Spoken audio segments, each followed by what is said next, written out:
හරි මුලින්ම down under tales YouTube channel එකට ඔයාලව සාදරයෙන් පිළිගන්නවා. මම ඔයගලන්ට කලින් කිව්වා කමියුනිටි ක්‍රිකට් අම්පයර් කෙනෙක් වෙන්නේ කොහොමද කියලා ඕස්ට්‍රේලියාව ඔයගලන්ට කියනවා කියලා. අද වීඩියෝ එක කතා කරන්නේ ඕස්ට්‍රේලියාවේදී කමියුනිටි ඇක්‍රෙඩිටඩ් අම්පයර් කෙනෙක් වෙන්නේ කොහොමද කියලා.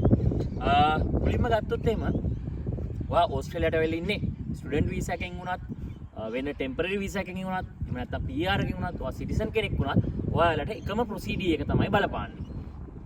සරලව ගත්තොත් එහෙම ඔයගලන්ට ක්‍රිකට් ඕස්ට්‍රේලියාව වල කෝස් එකක් තියෙනවා කමියුනිටි ඇක්‍රෙඩිටඩ් අම්පයර් කියලා. ඒ කෝස් එක ඔයාලා කරන්න ඕනේ.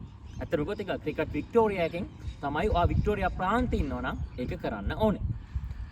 ඊට අමතරව ඔයා ගන්න අවශ්‍යයි work with children check එක. මොකද ඔය කියන ඩොකියුමන්ට්ස් දෙක ඔයාට ඕනේ ඔයා මේ කමියුනිටි ඇක්‍රෙඩිටඩ් අම්පයර් කෙනෙක් වෙන ජර්නි එක යනවා නම්.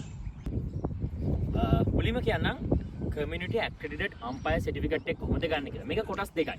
පළවෙනි කොටස තමයි තියරි එක.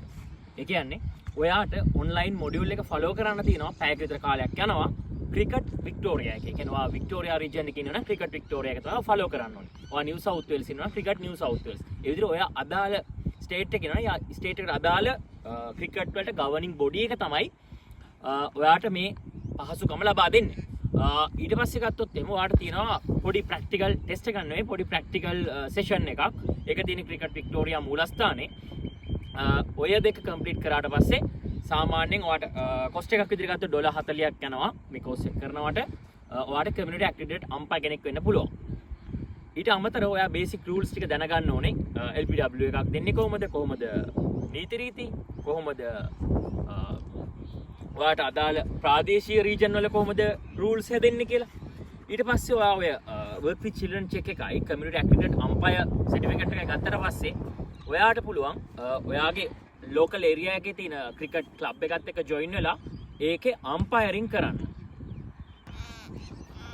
ක්‍රිකට් වලට ආදරය කරන ජාතියක් විදිහට ඔයගොල්ලෝ ලංකාවෙන් එද්දී ඕස්ට්‍රේලියාවට ඇවිල්ලා ක්‍රිකට් වලට සම්බන්ධ වෙනවා නම් තාම ක්‍රිකට් ගහන්න හිතලා නැත්නම් ඔයාලට මේ අම්පයරින් කියන එක සෑහෙන්න වටිනා දෙයක් වෙනවා. එකක් ඔයාට අතට ආදායම් මාර්ගයක් හම්බ වෙනවා. ඊට අමතරව ඔයාට ඔයා ආස කරන දෙයක් සජීවීව රස විඳින්න හම්බ වෙනවා.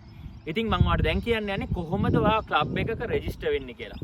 ඔයාට මම අර උඩ කිව්ව සුදුසුකම් දෙක තියෙනවා නම් ඔයාට පුළුවන් ඔයාලගේ ප්‍රදේශයේ තියෙන Saturday league, Sunday league, junior cricket, ඊට අමතරව වින්ටර් ලීග් ඔය සියලුම තරඟාවලි සඳහා ඇප්ලයි කරන්න. සාමාන්‍යයෙන් සීසන් එකක් පටන් ගන්නදී දැන් ඉස්සරහට එනවා සම්මර් සීසන් එක. සීසන් එකක් පටන් ගන්නදී මේ කියන ක්ලබ්ස් වලින් ඇඩ්වර්ටයිස්මන්ට් දානවා අම්පයර්ස්ලා ඒගොල්ලන්ට අවශ්‍යයි කියලා. මම දැන් උදාහරණයක් විදිහට කිව්වොත් KC කාඩිනියා ක්‍රිකට් ලීග් එක තියෙනවා. ඊට අමතරව ඩැන්ඩිනොන් දිස්ත්‍රික් ක්‍රිකට් ලීග් එක තියෙනවා. ඊට අමතරව වික්ටෝරියා සන්ඩේ ක්‍රිකට් ලීග් එක තියෙනවා. සදර්න් ක්‍රිකට් ඇසෝසියේෂන් එකේ වෙනම ක්‍රිකට් ලීග් එකක් තියෙනවා. ඊට අමතරව ගත්තොත් වින්ටර් එකේ ඔයාලට මේ දවස්වල යනවා මයිකා එකේ ක්‍රිකට් ලීග් එකක් තියෙනවා. MPL ක්‍රිකට් ලීග් එකක් තියෙනවා. ඔය වගේ දේවල් වල ඒගොල්ලන්ගේ FB page නිරන්තරයෙන් follow කරන්න. ක්‍රිකට් වික්ටෝරියා page එක නිරන්තරයෙන් follow කරන්න.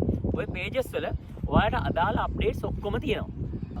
ඔයා දැන් මම කිව්ව දේවල් ඔයාගේ ඇක්‍රෙඩිටඩ් සුසුකම් ටික සපුරගෙන work with children check එකක් ගත්තට පස්සේ ඔයා දැන් ක්ලබ් එකට join වුණාට පස්සේ ඔයාට mainly කරන්න background වැඩ ටිකක් තියෙනවා. එකක් තමයි ඔයා ගන්න ඕන දේවල් list එකක් තියෙනවා. මම මේකේ පල්ලෙහා description එකේ දාන්නම් ඔයා අම්පයර් කෙනෙක් විතර ගන්න ඕන දේවල් ටික. ඊට උඩට app එකක් තියෙනවා MCC rule of cricket.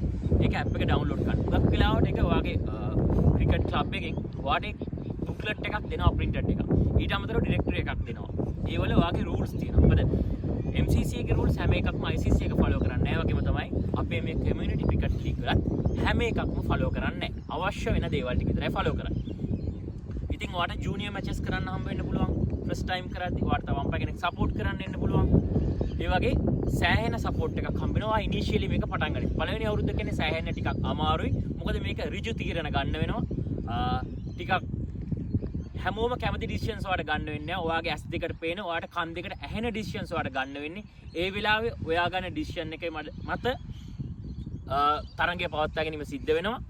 තරඟයක් ගත්තොත් මේ තරඟයේ සම්පූර්ණ පැවැත්මේ අයිතිය තියෙන ඔයාට තරඟයේ දෙන සියලුම ඩිසිෂන්ස් කාටවත් ආගිව් කරන්න බෑ.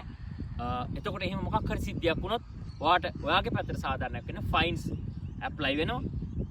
ඉතින් ඔය වගේ ඔයාට ආස කරන විදිහට තරඟයේ විනෝද වෙන ගමන් අතට ආදායම් මාර්ගයක් ලබා ගන්න ගමන් මේ ක්‍රීඩාවට ජොයින් වෙන්න පුළුවන්. ඉතින් ආසාවක් තියෙනවා නම් අද ගිහිල්ලා ක්‍රිකට් වික්ටෝරියා page එක follow කරන්න. ඒගොල්ලන්ගේ page වල තියෙනවා ඒගොල්ලන්ගේ වෙබ්සයිට් එකේ තියෙන විස්තර. ඔයාට කමියුනිටි ඇක්‍රෙඩිටඩ් අම්පයර් කෙනෙක් වෙන්න පුළුවන්. ඔයාලට එතනින් එහාට යනවනම් කමියුනිටි ඇක්ටිවේට් අම්පයර් වෙලා මට මේ මදි. මට ඊට වඩා ඕනේ කියලා හිතෙනවනම් ඔයාලට පුළුවන් ස්ටේට් මැචස්. විගත වික්ටෝරියා රීජන් එකේ වික්ටෝරියා ස්ටේට් මැචස් අම්පයර් කරන්න. ඔයා මොනවද කරන්න ඕනේ? ඔයාලට තියෙනවා සාමාන්‍යයෙන් වින්ටර් සීසන් එකේ ජූනි මාසෙ විතර ඩෙවලොප්මන්ට් කෝස් එකක් තියෙනවා අම්පයර්ස්ලාට. මේ කෝස් එක කරාට පස්සේ ඔයාලට එක්සෑම් එකක් කරන්න එනවා. ඒ එක්සෑම් එක ඔයා හොඳට පාස් වුණොත් ඔයාට ස්ටේට් අම්පයර් කරන්න හම්බ වෙනවා. ඒක සෑහෙන ලොකු අවස්ථාවක්. ඒකට ඇඩ්මිෂන් ෆී එකක් තියෙන. ඒක ප්‍රැක්ටිකල් ටෙස්ට් වගේක් තියෙනවා. $70ක් සාමාන්‍ය මේ අවුරුද්ද යන්නේ. නෙක්ස්ට් ඉයර් එකේ තමයි වෙනස් වෙන්න පුළුවන්. ඉතින් තව මොනවා හරි ප්‍රශ්න තියෙනවා නම් සියරම කමෙන්ට් කරන්න. channel එක subscribe කරලා නැත්නම් subscribe කරන්න.